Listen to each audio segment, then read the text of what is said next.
My name's Wambi Michael. I am a Ugandan and I'm a radio journalist. I work with Voice of Teso radio station.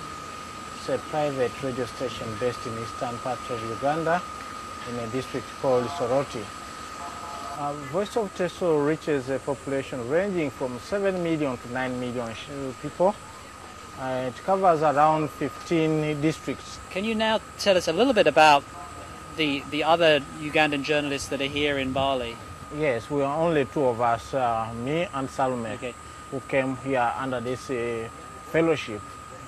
Originally, I thought the major newspapers in Kampala and the television stations and the radio stations would send more people to reinforce us here, but most of them have not sent any of the journalists to cover this conference. How have you responded to that?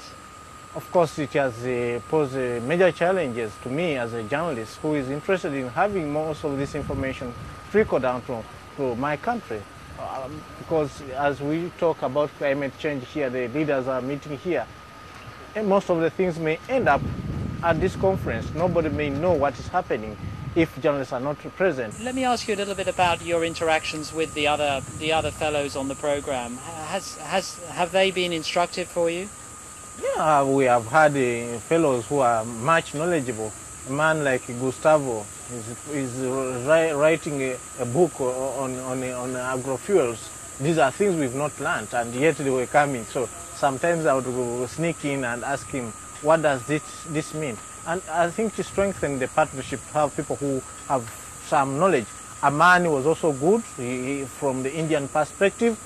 We have had also more the fellows who have also been at least covered the other past COPs, like Abby from Kenya. She had some knowledge also about some of the things because she covered the Nairobi framework. Can you tell us about some of the issues you've been following and why they might be relevant to your Ugandan audiences? The issue of adaptation is one of the issues that I've been closely following, because my people who are suffering from the effects of climate change would want to know how to adapt to the situations. Recently, just before I came here, we had floods in Uganda, and now we're having various diseases out of that. The infrastructure was broken.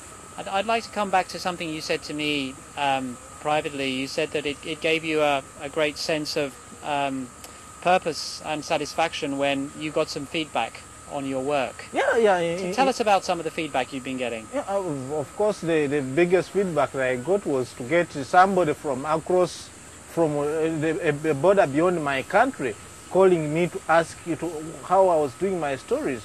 And that makes me proud that I think I've done something. And indeed, we're back at home, they have been calling me. My editor has always been asking me, what is the update from there?